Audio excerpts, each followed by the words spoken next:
पहला एसी।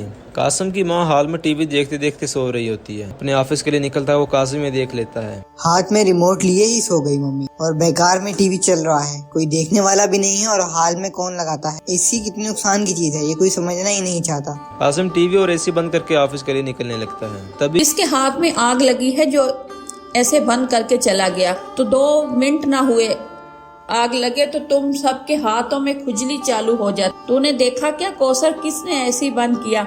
नहीं तो मम्मी। वहाँ पर गुनशाम आता है। हाँ, आपने ही ऐसे बंद किया होगा। आपको तो मेरी खुशी बर्दाश्त ही नहीं होती ना। पूरी जिंदगी रसोई में पसीना बहाते हुए निकाल दी। अब बहू आ गया है, अब तो जीने दो। दरगाह, तुम तो खाना पानी लेकर सर पर ही चढ़ गई हो। मुझे पागल कुत्ते नहीं काटा कि तुम्हारे काम के बीच में आऊं।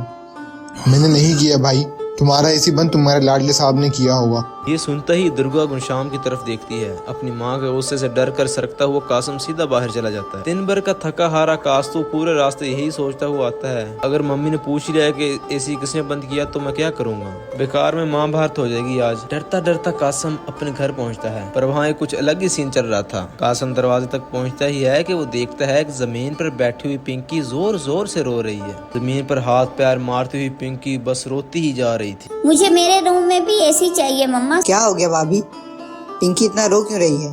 अरे कौशल, वो पिंकी ने जिद पकड़ ली है कि इसे अपना एक पर्सनल कमरा चाहिए।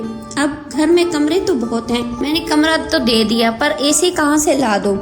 अरे पिंकी बेटा, चाचू को देखो कि चाचू सोते हैं एसी में, और आपकी मम्मी पापा के रूम में तो एसी है, आप वहाँ सो जाओ। सो जाओ चाचू, मैं तो अपने पर्सनल एसी में सो जाऊंगी। मम्मा, अब कौन समझाए इसे देवर जी? बच्चे तो जो देखेंगे वही सीखेंगे। अपने घर पर लोगों की एसी पर बढ़ती हुई डिपेंडेंस से कासिम बहुत परेशान हो गया था। खाने के टेबल पर अरे कास्ता, अब तो अच्छा खासा कमाने लगा है। मैं सोच रही थी कि शर्मा जी की बेटी से तेरी रिश्ते की बात कर लूं। पढ़ी लिखी है और होनहार लड़की है, कोई दिखावा नहीं, सादा जीवन ऊंचे बचा। सादा जीवन है हमारा घर, तब तो वो लड़की 2 दिन में भाग जाएगी मम्मी। यहाँ सबके प्लेट में नूडल्स हैं, दिन भर में एसी में सोते हैं, यहाँ तक कि हॉल में भी एसी है। एक छोटी सी बच्ची यहाँ फैन में नहीं सोना जा रही, और वो सादा जीवन वाली शर्मा जी की बेटी एडजस्ट कर लेगी क्या? अच्छा है ना, हमारे यहाँ सारे सूद आए हैं। तो सवेदा इतनी अच्छी लगती है कि इनके कारण हम काम को जल्दी कर सकें, ना कि आलसी बन जाए। देख रहा है ना, इसी दिन के लिए इसे पैदा किया था। कासू को छोड़िए ना मम्मी जी, ये तो दिन रात चालू ही रहता है। जब से मैं घर में आई हूँ ना, तो मेरे तो 2 ससुर हैं, एक ससुर जी और एक देवर जी। दिन रात बस लेक्चर। मम्मा ऐसी एसी। मम्मी जी, मैं क्या कह रही थी, शर्मा जी की बेटी से कह दीजिएगा कि इनकी भतीजी एक एसी चाहती है, कुछ लाए ना लाए एसी लेते आए। एसी लाएगी? वाह चाचू, you are the best. Qasim अपना सर पीट लेता है। कहाँ वो एसी के ज्यादा इस्तेमाल से परेशान था, और यहाँ तो एक और एसी आने वाला था। दरगाह आशिका के रिश्ते की बात शर्मा जी से चलाती है, और चट मंगनी पट ब्याह करके एसी बहू बनकर उनके घर आ जाती है। एसी लाई चाची, आई एसी लाई। चाची आई एसी लाई। ऐशी के आते ही पिंकी के भी कमरे में एसी लग जाता है। ऐशी अपने नए ससुराल घर घूम कर देखती है, और उसे हर तरफ एसी ही एसी दिखता है। कुछ ज्यादा नहीं हो गया जी? आपके घर में तो हर तरफ एसी है। ये ज्यादा लग रहा है, तब तो तुमने देखा ही नहीं है, बस देखती जाओ। लिविंग रूम में बैठी प्रियंका बुक पढ़ रही होती है, तो कासिम वहाँ जाकर वहाँ का एसी बंद कर देता है। चली जाऊं मैं मेके, यही चाहती हो ना तुम? मम्मी जी को छोड़कर अब मेरे पीछे पड़ गए। भाभी, आप सुबह से एसी में ही हैं, ये खतरनाक हो सकता है। हेल्थ के लिए खुली हवा बहुत जरूरी है। खुली हवा नहीं, लो है बाहर, लो। मुझे कहीं नहीं जाना, और मेरे कमरे का एसी बंद नहीं होना चाहिए। ओहो, तो ये बात है, आप टेंशन मत लीजिएगा, मैं अब आ गई हूँ ना, बस देखते जाइए मैं क्या करती हूँ। उसे सब कुछ समझ में आ गया था। रात को जब सब सो रहे होते हैं तो ईशा जाकर मेन स्विच ऑफ कर देती है। गर्मी, हाय गर्मी करते हुए सभी हाल में इकट्ठा हो जाते। अपने क्या हो गया ये मर जानी बिजली को, कितनी गर्मी हो रही है। सब ग्लोबल वार्मिंग का नतीजा है मम्मी। अरे पर लाइट कैसे गई? फ्यूज उड़ गया होगा, बहू वायर लोड नहीं ले पाया होगा। मर जाने, एक साथ 4-5 एसी चला लेता है, अब कहाँ से बनेगा फ्यूज? वो ना मम्मी जी, बिजली का खंभा भी कितना बेवकूफ है, अपनी अक्ल होनी चाहिए। अब सोएगा सारा मोहल्ला बिना एसी के।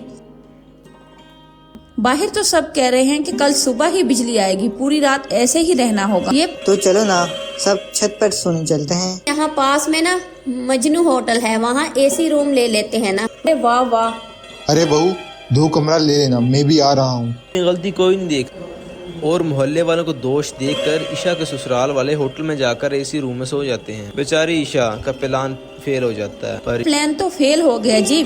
इन लोगों को समझाना इतना आसान नहीं है। ऋषिका इतनी जल्दी हार मानने वालों में से नहीं थी। अगली सुबह वो इलेक्ट्रिशियन को बुलाती है और बाथरूम में भी एसी लगवा देती है। वाह, तुम हमारी पार्टी की निकली। मुझे तो लगा था एक और लेक्चर देने वाली पार्टी तो नहीं आ गई। अच्छी सोच है, नहाते वक्त जो पसीना आता है, उफ, अब दिक्कत नहीं होगी। जो फिलहाल सबको एक सोल्यूशन लग रहा था वो जल्दी एक प्रॉब्लम बनने वाला था। ऋषिका घर के सारे एसी की सेटिंग इलेक्ट्रिशियन से इस तरह करवा देती है कि एसी अपने मिनिमम टेम्परेचर पर ही चलेगा, जिसके कारण पूरे घर में बर्फ की तरह ठंडा हो जाता था। मम्मा मुझे सर्दी हो रही है। हाँ बेटा, मेरा सर भी ना फटा जा रहा है, लगता है ठंड लग रही है। अरे सकीना, कुछ देर तेरे कमरे में चली जाती हूँ, वहाँ एसी नहीं है, जरा राहत मिलेगी। तभी बाथरूम में चिल्ड एसी में नहाकर दुर्गा दांत खटखटाती हुई बाहर आती है। और लगाओ एसी, मैं तो पहले ही कहता था, ये सब चोचले हैं, पड़ गए ना अब सब बीमार। अरे आक्षा, आज ही इलेक्ट्रिशियन को बुलाकर एसी हटवा दो, वरना मैं हट जाऊंगी। मम्मी जी, एसी तो आपके लिए बहुत इम्पोर्टेंट हुआ करता था, तो अब ऐसे कितनी ठंड देगा? ये तो जाहिर ही होगा ना किसी भी चीज की जायती बुरी है। अब कही ना पते की बात, आज गर्मी बहुत है, इसलिए है क्योंकि सभी अंधाधुंध एसी चला रहा है, तो इन्वायरमेंट में ग्लोबल वार्मिंग तो बढ़ेगा।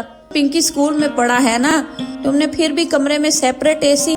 चाची सॉरी चाची, हम समझ गए इसका, हमसे गलती हो गई। 2 रूम्स में एसी छोड़कर मैं बाकी सभी एसी हटवा रही हूँ।